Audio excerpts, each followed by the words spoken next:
Hello, and welcome to the Divorced Dadvocate, divorce support for dads, where we help dads create a healthy and less traumatic divorce. My name is Jude Sandoval, and I'm your host. I created this podcast and the Divorced Advocate community as a result of my own high conflict divorce, and because you as a dad deserve all the resources necessary to thrive through this challenging time. I encourage you to check out our website at thedivorcedadvocate.com, where there are resources that correspond to this episode, as well as free access to our membership community, where you will find live meetings, free workshops and courses, private discussion groups, and more. And now, on to this week's episode. Hello, and welcome to the show. I am so excited for you to be here today as we talk about benefits of setting healthy co-parenting boundaries. An excellent topic, but before we get into it, I want to welcome Dan, Brad, and Ashley to the Divorced Advocate community. If you have not become part of the community, or you're listening to this for the first time, or just hadn't had time to check it out, go to the divorcedadvocate.com and check out all of our resources there. All of the full podcasts that we record here. This is limited to a specific amount of time on the public podcast, but behind the membership wall on the website are the full podcasts, as well as the recordings of our divorced dads group meetings that we had just this morning. Those are full of just great information as we share about specifics of each of our respective divorces and trade ideas on how to handle certain situations. Also, there's a full blog post and the app that has more than 50 courses that can help you with mental, emotional, physical, spiritual work, all kinds of different things and opportunities within the app as well. So check all that out at thedivorcedadvocate.com and become a member under the membership tab. And then also there's the divorce quiz that's still there. If you haven't taken it, check it out. It's a great tool for you to gauge where you're at in your divorce compared to others who have gone through it.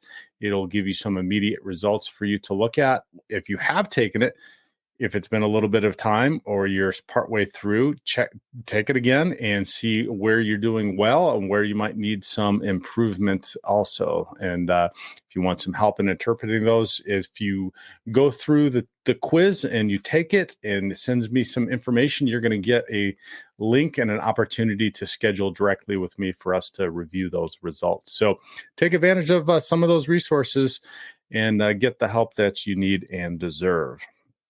All right. Benefits of setting healthy co-parenting boundaries. Now, one of the topics that came up in our group talk this morning, you've probably, if you've listened to more than one episode, is that the relational dynamic that we have during our marriage is not one that we typically want to have post-divorce.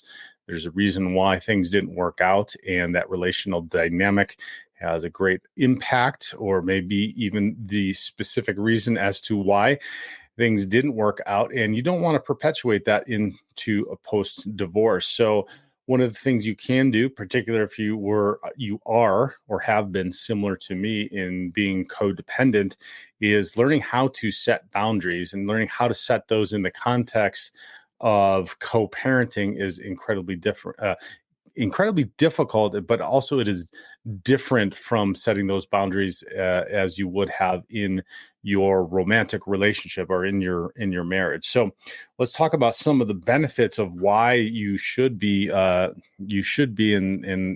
why it's positive for you to set boundaries, healthy boundaries while you're co-parent. And the first one, it's just really straightforward, is improved communication. When you're setting ground rules for where you and your ex-partner stand on certain issues, it becomes easier to discuss and negotiate other challenges as they arrive. So that communication is going to be huge. Likely, if you are divorced or divorcing, that may have been part of the challenge in your relationship. I know it was for me. Another benefit is less conflict. Improved communication helps decrease conflict as clarity will shine light on what each of you is okay or not okay with. Again, setting that, putting that out there and making sure that you're communicating that effectively will diminish the conflict. Now, on that note, it may take some time, because if you are setting healthy boundaries and you have not done that in the past, there may be some pushback on that. But hey, now is the time to do it, because if you don't, then it just prolongs the unhealthy relational dynamic that you had that led to the divorce, that is going to continue to impact you and your life and your kids' life. So the sooner that you do start to do it, the better. But you may get some pushback in the beginning, or in my case, just forever. The next benefit is less room for misunderstandings. If you let your ex-partner know what you will and won't tolerate, there are fewer incidents of unintended overreach or underperformance. So it's just communicating very specifically and being very clear. That is that takes all of the guesswork and all the doubt out of it. This is a big one for sure, and that is decreased stress. With clear boundaries, there's less to worry about regarding another's behavior or choices. You don't have to stress out about whether or not your ex knows what you expect from them. So if everything is clear, if you're clearly communicating, you're setting those boundaries, you don't have to stress out about it. You have been very clear. You've stayed in your lane, and you know where they're at, and they know where you're at. Another one, especially for those of you that may be codependent like I was, is there is a greater self-respect. By stating what you need or where you draw the line, you gain a sense of self-worth, and increase respect for yourself. Just being able to hold that line and know that you're taking care of your own needs. Maybe sometimes some of you for the first time is going to help you to feel better about yourself.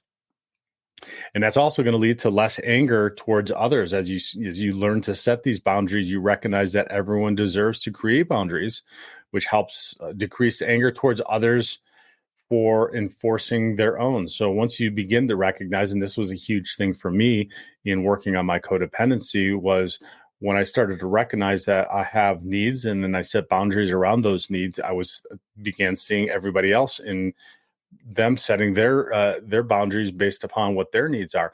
And that doesn't always mean that there's not going to be any conflict, or that you're not going to bump up against things that might make you have to part ways or not have a friendship or agree to disagree, whatever it might be. It just helps you to not get upset about it, not be angry, and be open that other people's needs are different than your needs. And that's okay, as long as you're clearly stating those up front and being open and honest and forthright about those needs and what those boundaries are. Next one is an increased sense of control. So as you can imagine, all of these will lead to that. When you stop feeling the need to be all and do all for others, you gain a sense of control over your own life, and you give yourself permission to say no with compassion. And no, period, is a full sentence, and that's perfectly okay. That was a hard one for me to learn, which is an adequate and appropriate answer sometimes is no, period. And that's okay, because that is just a boundary that you might need to set. Now, obviously, when you do, doing this and how you do it and how you set those boundaries is very, very important. So those are some of the benefits. Let's talk about 10 healthy co-parenting boundaries that you could try out. So here's one of them, which is stay consistent. And this is really incredibly important with the children, because they'll thrive when your arrangements are constant and predictable. So being consistent in scheduling visits, determining drop-offs, pickup duties, setting bedtimes, establishing discipline across homes, that is going to help them to feel safe and secure, particularly during this time where things are very uncertain. I'm sure you are feeling as I did, and as a myriad of men that I talk to on a daily basis, that they're feeling uncertain and chaotic, and like things are very up in the air. So imagine the kids are feeling the same way with splitting into two households, not seeing one parent or the other parent for an extended period of time, which they've never experienced before. So, this will help. Staying consistent helps them to feel safe and secure. And if you can be on the same page and be consistent with this stuff with your acts, that is the best way to ensure helping them through this and helping them feel that safety and security. Now, let me just put a caveat to all of this with what we're talking about, setting healthy co-parenting boundaries. Is sometimes if you have a co-parent that just is not cooperative and they're not going to cooperate with you, or they're actively working to undermine or make things more difficult and challenging, you're not actually going to be co-parenting. You're going to be doing something called parallel parenting. And if you look back in some of the earlier episodes, we talk about the difference between co-parenting and parallel parenting. And basically, co-parenting is when both parents can put the children's best interest in mind and at the forefront, and then they can do things like stay consistent with the pickups and drop-offs and setting bedtimes that are the same at each of their homes, or other things. We're going to talk about discipline later, the way in which they discipline the kids. But if you don't have somebody that can do that, then basically you're going to be parallel parenting. And that means you're going to be parenting one way in your home, and then there's going to be parenting happening another way in your ex's home. And that's parallel parenting. And it's not going to cross over. There won't be this consistency that we talked about, or that we are talking about in some of these other co-parenting boundaries to try. Although I would say, even if you are parallel parenting, setting these boundaries is incredibly important. So a consistency in this case, if you're parallel parenting, would be to make sure to keep those consistencies happening at your home. And you're going to be amazed to see in a parallel parenting situation how kids will gravitate to the environment that is the one that is consistent, that has those consistent scheduling, consistent visits and drop-offs and pickups and bedtimes and dinner routines and anything else, because that makes them feel safe and secure, and they're going to lean into and towards that every single time. So whether you are co-parenting or parallel parenting, stay consistent. So just keep that in mind. I don't know what your situation is. I'm in a parallel parenting situation, so I understand that immensely. Co-parenting is the best possible way to go about doing this, because you are both working off of the same page. Okay, the next healthy co-parenting boundary to try is use effective and neutral communication. So make sure to only talk to and about your ex with respect, and avoid arguing in front of the children. Maintain a calm, collected demeanor. And what that's going to do, it's going to help maintain your child's emotional well-being. So you want to make sure to, if you have a confrontational ex, or you have one that's just knows how to get yourself in a state of mind when you are going to potentially have communications, or you're going to have that transition time, that you can make sure that you can stay calm. If you need to take 10, count to 10, or take 10 deep breaths, journal about your feelings, whatever you need to do. And this goes back to why we talk about self-care and making sure you're mentally, emotionally, physically, and spiritually taking care of yourself, so that when this stuff comes up, when these triggers might come up, when you're trying to communicate with your ex, you can just be calm, you can be neutral, and you can be effective in your communication. Because the last thing you want is, during this time, the kids are feeling very, very tender, very oftentimes they're going to blame themselves, or they are blaming themselves for a separation or a conflict or a divorce. And so by not exacerbating that, putting more fuel to that, then and staying calm, especially if your ex is acting up, that's just going to help to diffuse that and make the communication better. Doesn't mean that your ex is going to communicate better or do the same thing, but at least you can control your side of it. You can stay in your lane and you can do this. And again, I'm telling you, this is going to help the kiddos in the long run, which is our ultimate goal, but it's also going to help them to gravitate to this mindset and to this environment as well. Stay with us. We'll be right back.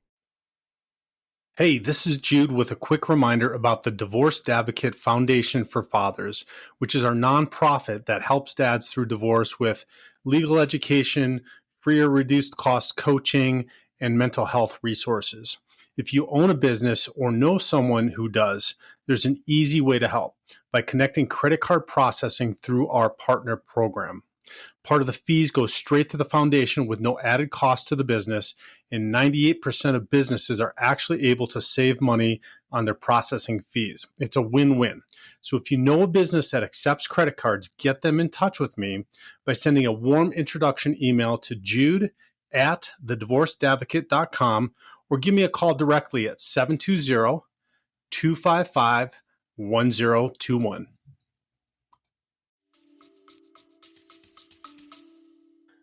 The next healthy co-parenting boundary to try is determine a parenting style. And so determining a mutually agreeable parenting style to use between the houses, this is just going to help, again, keep things consistent. And if you can present a united front between both of the households, this is going to really, really help. And consistency and expectations and discipline is way less confusing for children and supports their ability to respect rules in both of the homes.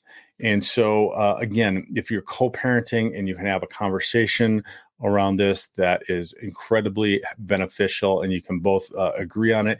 It might be an authoritarian parenting style. It might be love and logic. That's the one you've heard me talk about all the time. One of the ones, or the one parenting style that I chose for my daughters that has been absolutely amazing. But so if you're parallel parenting and you need to choose one, find one and be consistent with that in your household. Do find something though and learn something. Unfortunately, and as much as we would like, they don't come with a user's manual. Children don't. So having a structured way in which your parenting will reduce stress. It will help it will do immense, immeasurable things for you and for the kiddos, because it's a consistent way in which you're showing up and they know what the rules are, how they're to operate. So whatever that might be, gentle parenting, authoritative parenting, love and logic, there's many, many other ones. Just Google them, get with me, and we can talk about those. If you can agree with your ex about how to do that and which one to choose, that's even better. But if not, if you're parallel parenting, make sure to find one and stay consistent with that parenting style in your home. Okay, the next healthy co-parenting boundary to try is don't speak poorly of your ex. We kind of alluded to this with effective and neutral communication, but here's the thing. Children identify a part of themselves with both parents. So it doesn't matter how egregious their actions were or how they show up. Children still identify parts of themselves with the other parent. And so if you do badmouth your ex, you are essentially bad-mouthing them. And that is traumatic. It's painful. It's abusive. So just don't do it. As hard as it is, and I know that it's hard, and you may slip, and I have slipped, and it just is not beneficial. So just make sure whatever you need to do to not speak poorly of your ex, don't do it in front of the kids. You don't want to make them feel bad. You don't want them to feel like there's something wrong with them. And that'll take me to the next boundary, which is don't negatively compare your child to your ex. So kids like knowing that they're similar to their parents. They look up to their parents. Again, no matter what behavior they may have had or how they're showing up in their world, kids still identify with their parents and they love their parents. So being told stuff like you're rude, just like your mom, or or whatever, you're just like your mom, is just going to make them feel that they're bad as well. So now you can say stuff that is positive, like you like math just like your mom does or your dad does, or you're fun and silly like your mom, whatever it might be. That's a positive, and accentuating something that's positive is a good thing, because that they identify with their other parent, and if that is in fact true, that's a good thing to help build them up. That builds up their self-esteem. But by saying the bad things and saying that stuff like that, it's going to make them feel bad and it's going to lower their self-esteem. And we don't want to do that. So don't speak poorly of your ex, and don't negatively compare your kiddo to your ex. Number 6, healthy co-parenting boundary to try is never ask your child to choose between you and your ex. When when they're given too many choices, they can feel overwhelmed and may be unable to handle the situation. One of the tenets of love and logic is give them 2 choices, and 2 choices that you're comfortable with, and not multiple choices. Oftentimes I see parents, and I'm not going to digress into my parenting philosophy and the love and logic, et cetera, but I'm just going to give this one example, is that you'll have parents asking you, like, what do you want to eat? And so, that opens it up to the to the world for kids, as opposed to, would you like to eat chicken nuggets or broccoli today? When we know which one they're going to choose on that one. But anyway, you get my point. So make sure, if you can, again, that you and your ex have clear guidelines about who does things. So this may be as far as showing up to events, if there's an event and only one parent can go, or if somebody's going to take a kid to an event and it is only one parent that can do that. Just make sure that you avoid any potential conflicts where you're fighting over who gets to go and who gets to do something or sit by you, because you don't want them to have to choose around that stuff. And if your ex is unable to do that, and I know that I experienced this many, many times, err on the side of, you know what, it's okay, just let them go or do it to whatever extent that might be healthy. Again, you want to set your own personal boundaries that are comfortable with you, but there's a balancing act here if it's going to be detrimental to the kiddo. So do your best.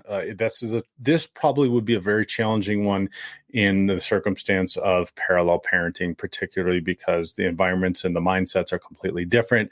So the mindset of the other parent is often going to be trying to get them to choose them, or trying to wrest control from the other parent or the situation or the environment. So this one would be more of a balancing act with parallel parenting than it would be in co-parenting. Co-parents, I think, would have a much better ability to simply talk this out and say, well, this is my time, let me do it. I'll take this time, or you take that time, etc. Okay, number 7. Don't discuss new relationships with your ex. Look, the most important relationship that either of you have should be your relationship with your kiddos. And that's the only relationship the 2 of you need to discuss with one another or address. So as long as you and your ex are taking care of the parenting responsibilities in a healthy way, and one that honors your parenting arrangement, then no other relationships need to be discussed. Look, this is you are moving on. Your relationship with your ex is no longer a romantic relationship. The singular tie in your relationship is your children. So any conversations about anything outside of that just are unnecessary, particularly about new relationships. It is dishonoring to your new relationship. It is inappropriate, and you just need to do whatever you need to do to make sure that happens. Now, if you find that you are discussing them or you are talking about them, then that might be a sign that you need to do a little bit of work around letting go or grieving or processing the end of the romantic relationship with your ex before you start a new relationship. So this could be a red flag, something to pay attention to if this does show up in how you're behaving with your ex. Number 8, number 8, schedule discussions about your child. This one may seem really weird, particularly because you're probably used to just having off the cuff conversations about stuff that comes up or with your children's development or the daily routine or their behavior or whatever it might be. But if you can start to default to creating scheduled discussions around all of those things for your kids, then that's going to be much more beneficial. And you can do this by, again, communicating a time that would be effective with your ex around that. It could be at transitions where you have just a conversation for a few minutes about things. It could be once a week in an email that you're just going to recount things. You can also help to facilitate this by not picking up the phone when your ex calls about things or responding to text messages right away about these things, and make sure that you just schedule this time to be a specific time that you communicate about things with the kiddos. So in order to be effective with this too, you can take notes throughout the week of stuff that you want to discuss with them. Now, obviously, this does not include if there's emergencies or stuff that you need to talk about, but try to schedule that. Try to make sure, because otherwise, then it's incredibly disruptive for both of you if you're not involved in each other's lives, and then you're just contacting each other off the cuff and on the fly about things and consciousness of thought or whatever it might be.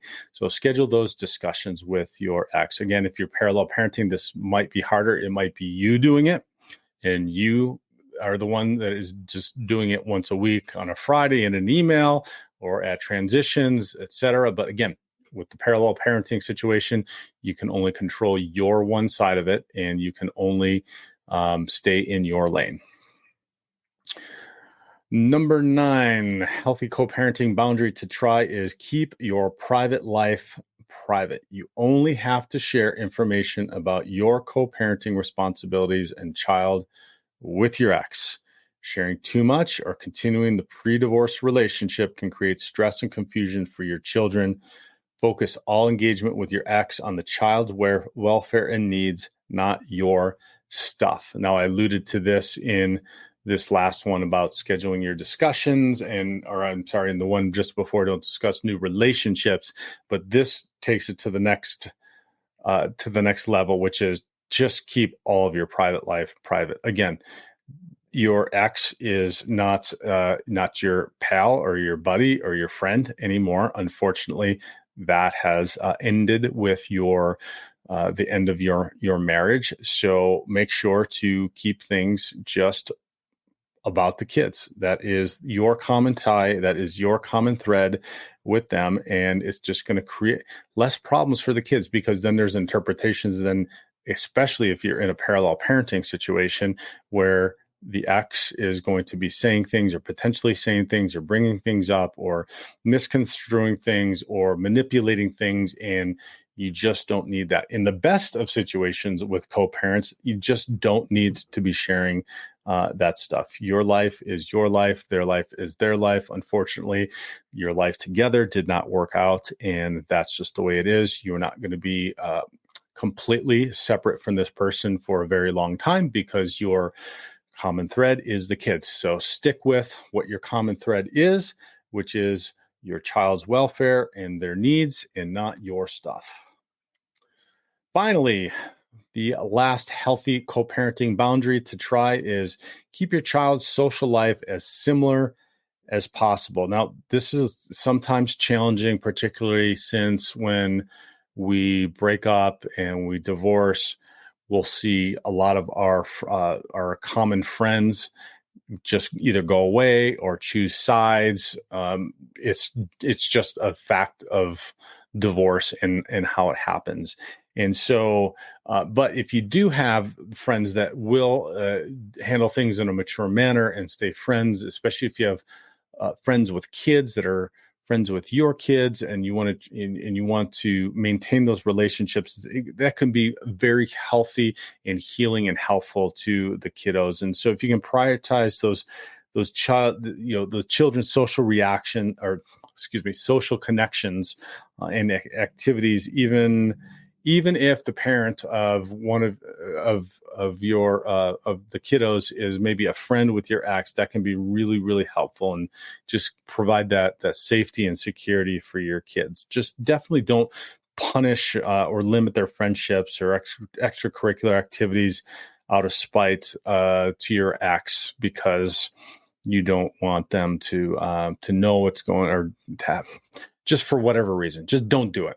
Don't do it. If you can keep it as status quo as possible, the kids just don't pick up on that. So the kids don't know, and your kids don't know. And if you can just keep that way and let them have the opportunity to continue to have their social life, that's going to go a long way in helping them bridge that gap, and and help them feel comfortable around that chaos and